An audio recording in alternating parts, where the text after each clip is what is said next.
Bienvenue à cette édition dont voici les titres. Le New York Forum débute ce mardi avec près de 120 chefs d'État et de gouvernement. L'ONU espère par cette rencontre impliquer davantage les décideurs à la lutte contre le réchauffement climatique. En Algérie, les djihadistes ne baissent pas les bras. Après avoir enlevé le Français Henri Courdel, ils menacent de l'exécuter.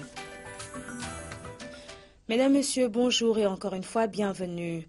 En Côte d'Ivoire, la salubrité est au cœur des préoccupations du gouvernement.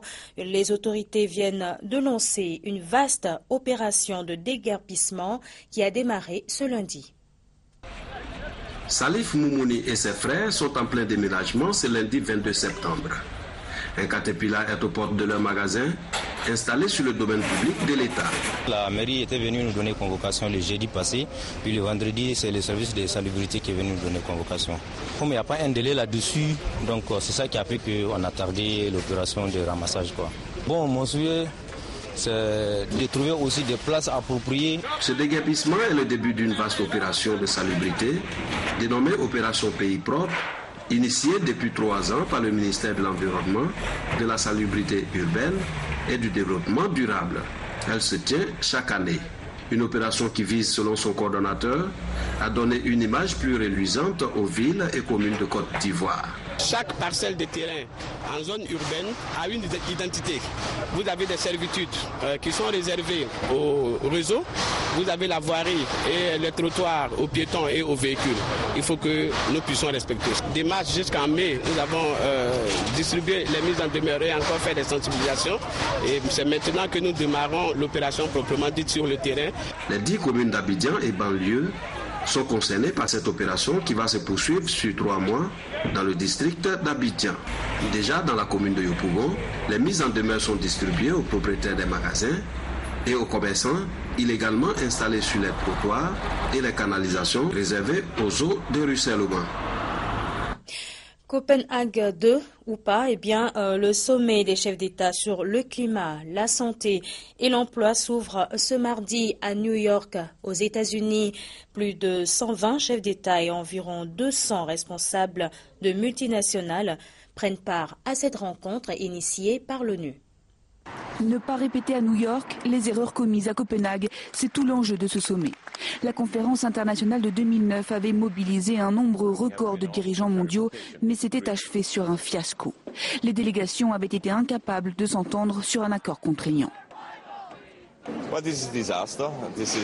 C'est un désastre. En réalité, c'est même un pas en arrière si l'on compare avec l'accord de Kyoto. Il n'y a rien dans cet accord. À l'origine du blocage, l'affrontement entre pays développés et pays émergents s'accusant mutuellement de ne pas en faire assez. Les pays émergents, notamment l'Inde et la Chine, réclamaient aux pays riches des engagements chiffrés sur la réduction des gaz à effet de serre, mais en plein développement, ils ont refusé de limiter l'augmentation de leurs émissions. De leur côté, les États-Unis et l'Europe se disaient prêts à s'engager à réduire leurs émissions de gaz à effet de serre, mais restaient très timides. Les pays occidentaux souhaitaient imposer un mécanisme international de contrôle perçu par les pays émergents comme une ingérence. L'ONU espère que les choses seront différentes cette fois. Si on ne nage pas ensemble, on va tous couler. Il n'y a pas de plan B parce qu'il n'y a pas de planète B. Je compte sur votre mobilisation et votre engagement sans faille. Le sommet de New York prépare la conférence de Paris en 2015. Objectif des négociations, limiter à 2 degrés Celsius le réchauffement avec à la clé des engagements chiffrés.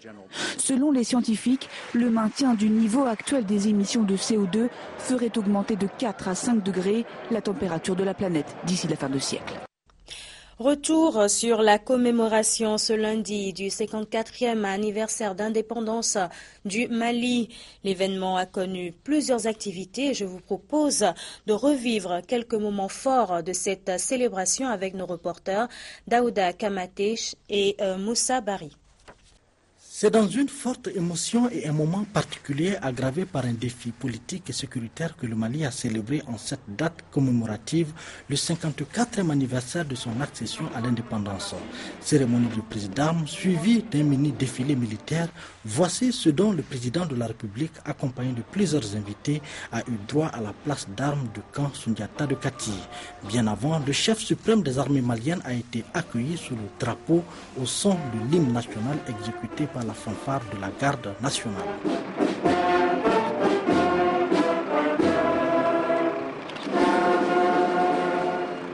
Prochaine étape, à bord de son véhicule de commandement, Ibrahim Boubacar Keïta passe en revue la troupe en rendant les honneurs militaires. Par cette parade militaire, les différents corps de l'armée et paramilitaires ont tour à tour passé devant des autorités, une façon de marquer la discipline et la bravoure qui les caractérise. Des fanfares de la garde nationale, en passant par le sport militaire, les douaniers, la police, la garde nationale, la gendarmerie, l'armée de terre et de l'air, ainsi que les commandos, ont tous été mobilisés pour rendre une reconnaissance à ceux qui se sont battus pour la liberté et l'indépendance. Visiblement très ému, le président Keïta ne cache pas son espoir pour une nouvelle armée et une nouvelle ère pour le Mali.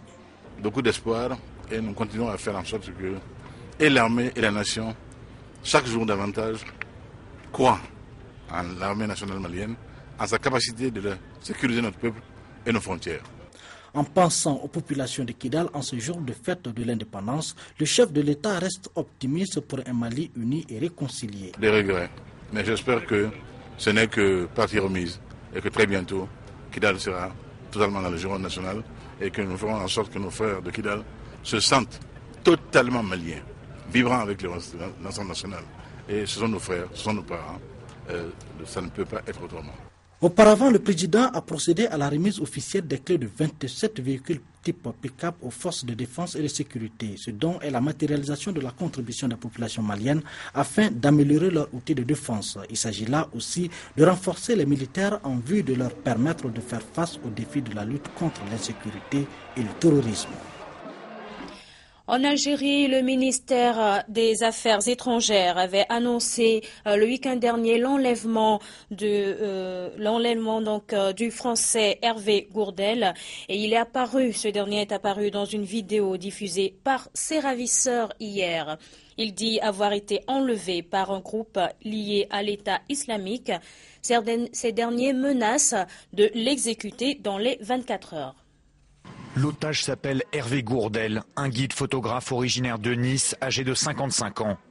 Dimanche, avec un groupe de randonneurs, il se promenait dans les montagnes du parc de Djourdjoura, à 110 km à l'est d'Alger.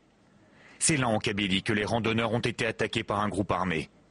Seul le ressortissant français a été pris en otage.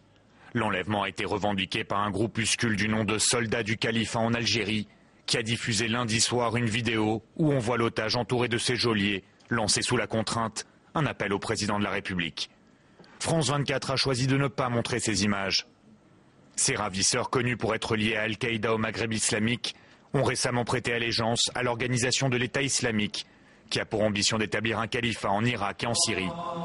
Les ravisseurs se placent sous l'autorité de cet homme, Abou Bakr al-Baghdadi, vu dans des images de propagande diffusées par son organisation. Le Quai d'Orsay a authentifié la vidéo de l'otage français et depuis New York, Laurent Fabius n'a pas tardé à réagir.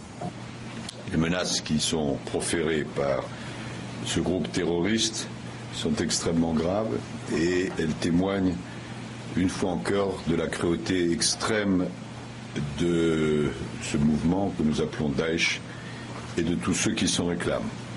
Tout est mis en œuvre en concertation étroite avec les autorités algériennes pour obtenir la libération de notre compatriote, mais il ne faut pas cacher que la situation est extrêmement critique.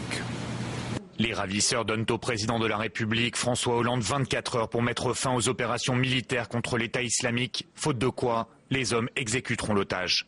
La Kabylie est une région où plusieurs enlèvements ont eu lieu ces 2 dernières années, mais des affaires liées au crime organisé et non à des organisations terroristes. Et la lutte contre l'État islamique se poursuit en Syrie. Washington vient de lancer ses premières offensives. Près de 20 frappes ont été lancées ce mardi contre des positions de l'État islamique. C'est donc depuis lundi soir que cette opération américaine a commencé. Une explosion filmée au cœur de la nuit. Pour la première fois, l'aviation américaine bombarde des positions djihadistes en Syrie. L'information est confirmée sur Twitter par un responsable du Pentagone. Il précise même, l'offensive mobilise à la fois des avions de chasse, des bombardiers et des missiles Tomahawk tirés depuis la mer. Au total, une vingtaine de cibles. Les attaques visent en particulier Raqqa, l'un des bastions de l'organisation de l'État islamique, ainsi que certaines cibles à la frontière avec l'Irak. À propos des frappes américaines à Raqqa, eh bien, les Américains ont visé plusieurs barrages et des positions de l'État islamique. Ils ont aussi visé les alentours de la ville. L'aéroport militaire à côté de Raqqa a également été visé. Il y a eu des morts au sein de l'État islamique, surtout sur les barrages, car ils avaient quitté depuis longtemps les bâtiments occupés. Aux côtés de Washington, d'autres États sont engagés dans ces frappes et notamment plusieurs pays arabes. Un tournant dans cette guerre que Barack Obama avait annoncé il y a déjà 2 semaines. Nous pourchasserons les terroristes qui menacent notre pays, peu importe où ils se trouvent. Cela signifie que je n'hésiterai pas à mener des actions contre l'État islamique en Syrie et en Irak. C'est un principe fondamental de ma présidence. Si vous menacez les États-Unis, vous ne serez en sécurité nulle part. Pour l'instant, seule réaction du régime syrien. Damas affirme avoir été alerté par Washington peu avant les premières frappes. Pour le bien de la population, il faut parfois sévir. Les liqueurs en sachet sont désormais interdites de vente au Cameroun. L'application de cette décision gouvernementale est effective depuis ce lundi. Et je vous propose dans ce reportage de nos confrères de la CRTV la réaction de la population face à cette interdiction. On boit ça parce que c'est moins cher. Fouda Antoine et Mbapita sont des consommateurs avisés de whisky en sachet. Comme eux, certains jeunes dévoilent leur amour pour ce whisky qualifié de non contrôlé. Tu bois ça, tu meurs. Tu ne bois pas ça, tu meurs. Quand je bois un gorage comme si je bu 5 bières et ça me dégage toute la journée, je n'ai plus de problème. Lion d'Or, Kitoko, Goldbond, King Arthur, Fighter et j'en oublie détruisent malheureusement les organismes des consommateurs au quotidien. Et certains sont conscients.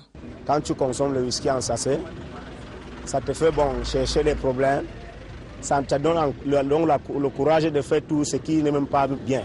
Le whisky en sachet est un whisky qui n'est pas contrôlé. Le degré d'alcool n'est pas contrôlé. Et ce manque de contrôle, l'organisme ne peut pas savoir comment est-ce qu'il peut contrôler, il peut supporter le mauvais degré d'alcool. Le whisky en sachet, vraiment, c'est un très grand danger pour tous les jeunes surtout. Il y a aussi parmi eux des consommateurs périodiques. Il m'est arrivé de consommer le whisky en sachet plusieurs fois. Mais le plus souvent, c'est quand je me trouve dans les veillées. Je sais que le whisky en sachet est dangereux pour la santé. C'est craint aussi pour la santé, mais on le consomme. Vous savez, le Camerounais moyen qui vit avec le SMIC ne va pas se permettre le luxe d'acheter des vins de bonne qualité. La décision du gouvernement a fait disparaître la production et la vente des whisky en sachet au cours des 2 prochaines années à venir est donc salutaire, même dans le milieu des consommateurs qui sont conscients des dégâts causés par ces tueurs silencieux. Lutte contre le virus de l'Ebola à présent. Il y a quelques jours, près de 9 personnes avaient été tuées au cours d'une sensibilisation contre Ebola dans la localité de Womé, au sud-est de la Guinée. Ces actions très regrettables ont été sévèrement condamnées à l'échelle nationale et internationale. Et dans ce reportage, voyons les réactions de certains habitants de cette localité. 2 conteneurs de matériel médicaux, dont 4 palettes contenant du matériel de protection pour nos professionnels de santé, ont été livrés aujourd'hui. Une cérémonie de remise a eu lieu cet après-midi au cabinet de la Première Dame de la République. Le directeur général de Bonagui a d'abord rappelé l'engagement de sa société à accompagner le gouvernement guinéen dans la riposte contre la fièvre à virus Ebola qui sévit dans la région. Ces fournitures d'équipements médicaux ont été demandées par les complexes hospitaliers locaux et sont constitués d'équipements de protection du personnel.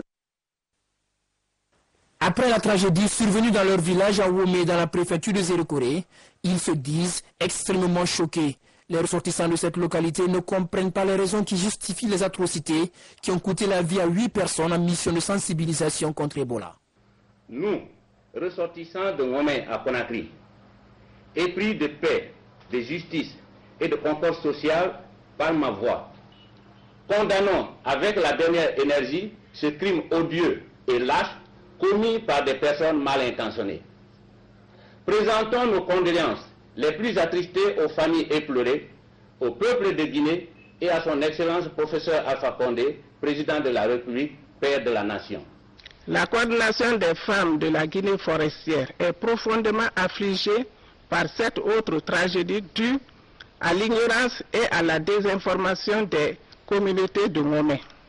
La fièvre hémorragique à virus Ebola existe bel et bien en Guinée.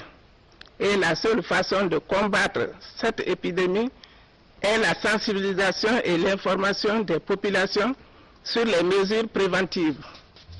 Il n'y a pas que les ressortissants de Womé qui déplorent les crimes commis. Afin que la Guinée ne vive plus de tels événements douloureux, le mouvement des amis et alliés de Bassano, un mouvement de soutien au RPG Arc-en-Ciel, invite le gouvernement à traduire les coupables en justice. La République de la Guinée est un pays de paix, d'unité et de concorde nationale que ne cesse de prôner le professeur Alpha Condé. Nous invitons également le gouvernement à prendre des mesures correctives contre cet acte ignoble. C'est le 16 septembre dernier qu'une mission conduite par le gouverneur de Zérekore a été attaquée à Womé, à 50 km de Zérekore. Les membres de la mission sensibilisaient pour le respect des mesures de prévention contre Ebola. 8 personnes ont été tuées. Voilà qui met fin à cette édition. Merci à vous tous de votre fidélité. Très bonne suite de programmes sur Africa Télévision.